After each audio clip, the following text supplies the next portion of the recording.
लोकसभेच्या महानिकालाला आता अवघे काही तास बाकी. नरेंद्र मोदी हॅट्रिक करणार की इंडिया आघाडीची जादू चालणार? काही तासात फैसला. देशात उद्या सकाळी 8 पासून मतमोजणीला सुरुवात. सकाळी 6 पासून एबीपी माझावर अचूक आणि वेगवान निकाल.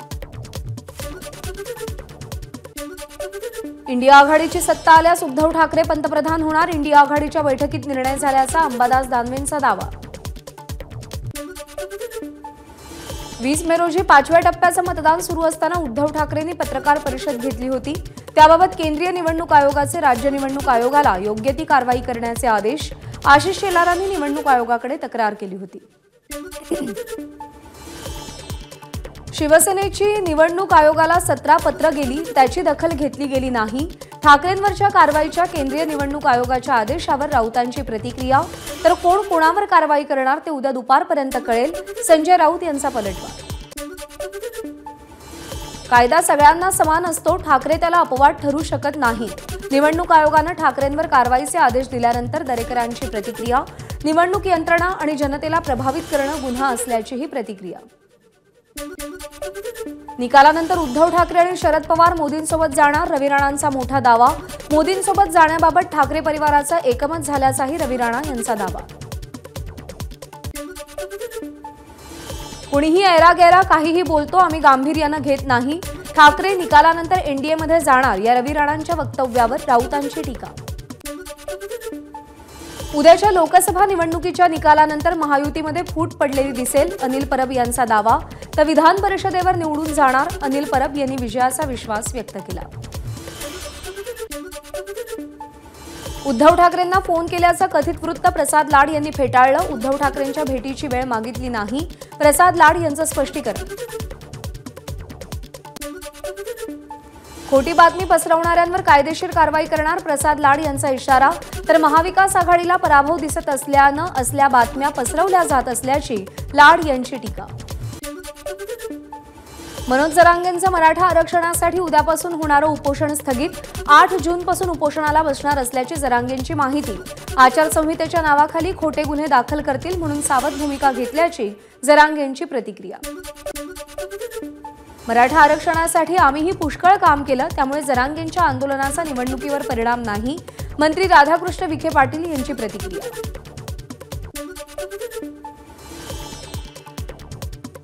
लोकसभा निवडणुकीच्या मतमोजणीबाबत उद्धव ठाकरेंची राज्यातील जिल्हाप्रमुखांसोबत महत्त्वाची बैठक.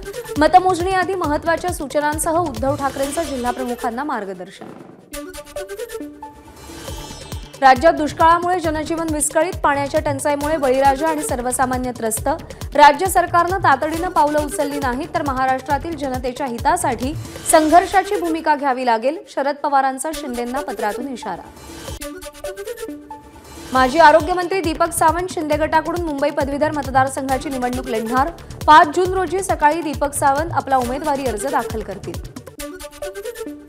ठाकरे गटाचे मुंबई पदवीधर मतदारसंघाचे उमेदवार अनिल परब आणि मुंबई शिक्षक मतदारसंघाचे उमेदवार ज.मो. अभ्यंकर यांनी उमेदवारी अर्ज दाखल केले. राजकारण विरहित शिक्षकांच्या प्रश्नांवर काम करण्यासाठी नाशिक शिक्षक मतदारसंघाची निवडणूक लढवतोय. राजेंद्र विखेंची उमेदवारी अर्ज भरल्यानंतर प्रतिक्रिया. 7 जूनपर्यंत महायुतीच्या निर्णयाची वाट बघणार असल्याचीही प्रतिक्रिया. नाशिकमध्ये टीडीएफ संघटनेच्या राज्य कार्यकारिणी सदस्य निशांत रंधे शिक्षक मतदारसंघाची निवडणूक लढवणार. भाजपकडून उमेदवारी मिळेल, रंधे यांचा दावा. राज्यामध्ये काही भागात बूथ कॅप्चरिंग, मात्र आयोगाकडून कारवाई नाही. शरद पवार पक्षाचे प्रदेशाध्यक्ष जयंत पाटील यांची माहिती. केंद्रीय निवडणूक आयोगाची पराभूत उमेदवारांसाठी नवी योजना. मतमोजणीनंतर 7 दिवसांच्या आत पराभूत उमेदवार ईव्हीएम मधील मायक्रोचिप तपासणीसाठी अर्ज करता येणार. मतमोजणीच्या निकालापूर्वीच अमरावती शहरात नवनीत राणा यांच्या विजयाचे बॅनर झळकले. नवनीत राणा प्रचंड बहुमतानं विजयी झाल्याबद्दल त्यांचं अभिनंदन या बॅनर्सच्या माध्यमातून करण्यात आलं. रत्नागिरी सिंधुदुर्ग लोकसभा मतदारसंघाचे महायुतीचे उमेदवार नारायण राणे मूळ गावी वरवडे इथं घराच्या देवासमोर नतमस्तक. यावेळी नारायण राणे, त्यांच्या पत्नी नीलम आणि मुलगा आमदार नितेश उपस्थित होते. धाराशिवमध्ये निकालाआधीच महाविकास आघाडीचे उमेदवार ओमराजे निंबाळकरांच्या विजयाचे बॅनर. विरोधी उमेदवाराचे कार्यकर्ते तिसऱ्या राऊंडपर्यंत थांबणार नाहीत, ओमराजे निंबाळकरांच्या कार्यकर्त्यांचा दावा।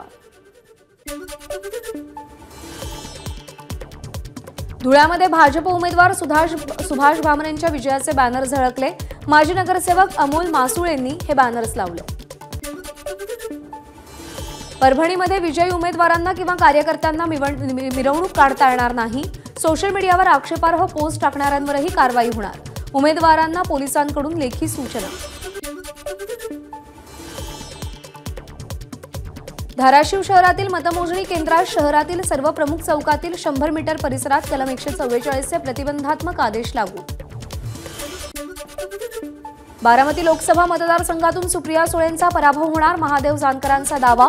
तर बीडमधून बजरंग सोनावणे आणि परभणीतून संजय जाधवही पडणार, जानकरांना विश्वास। महाविकास आघाडीच्या नेत्यांनी नवनीत राणांचं काम केलं, निकालाआधी रवी राणांचा मोठा दावा।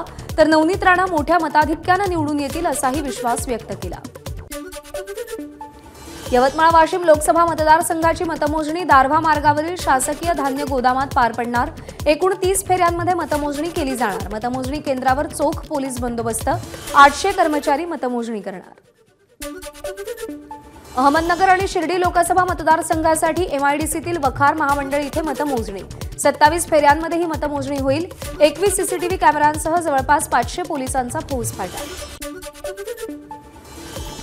पालघर लोकसभा मतदारसंघ निवडणुकीमध्ये 1.5 लाखांच्या मताधिक्यानं विजयी होऊ, बहुजन विकास आघाडीचे उमेदवार राजेश पाटील यांची प्रतिक्रिया।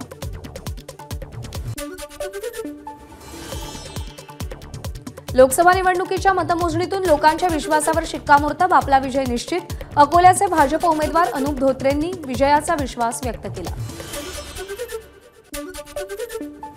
केंद्रीय मंत्री नारायण राणे यांचा विजय नक्की, 2 लाख मतांनी ते निवडून येतील। निलेश राणेंनी विश्वास व्यक्त केला। सण साजरा करण्यासाठी ज्या ज्या गोष्टी लागतात त्या 2 दिवस आधीच विकत घेतल्याचीही निलेश राणे यांची माहिती।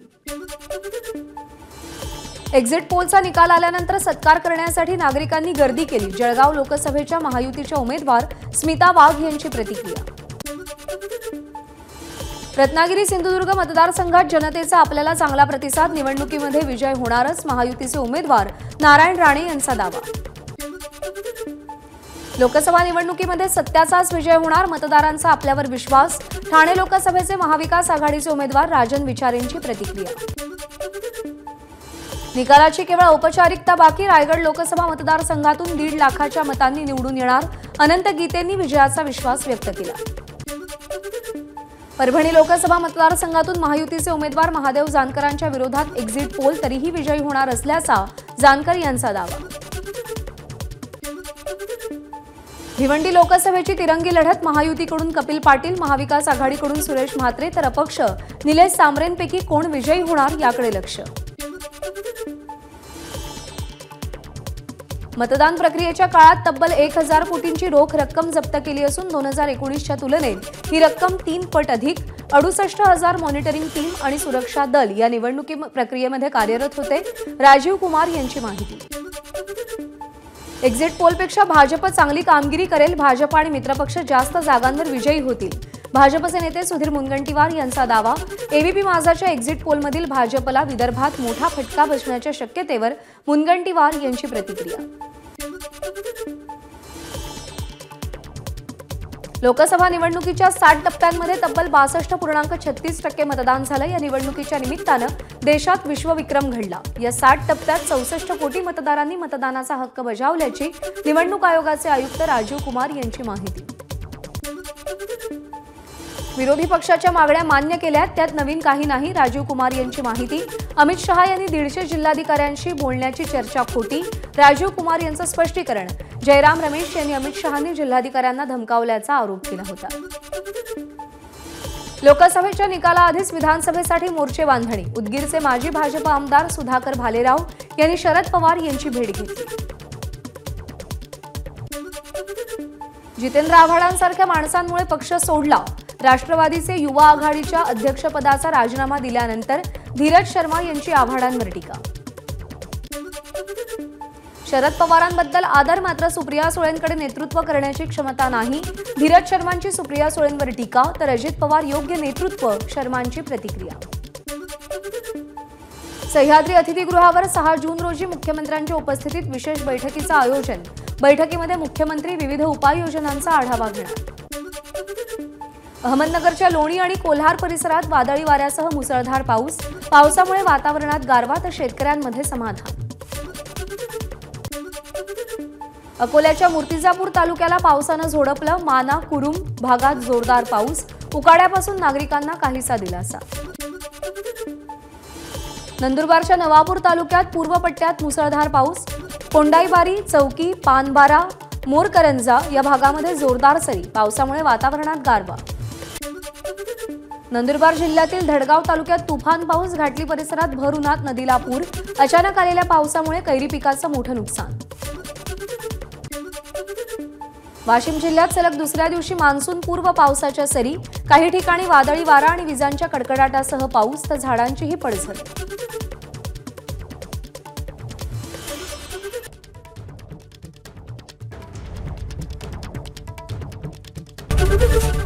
एबीपी माझा, उघडा डोळे बघा नीट।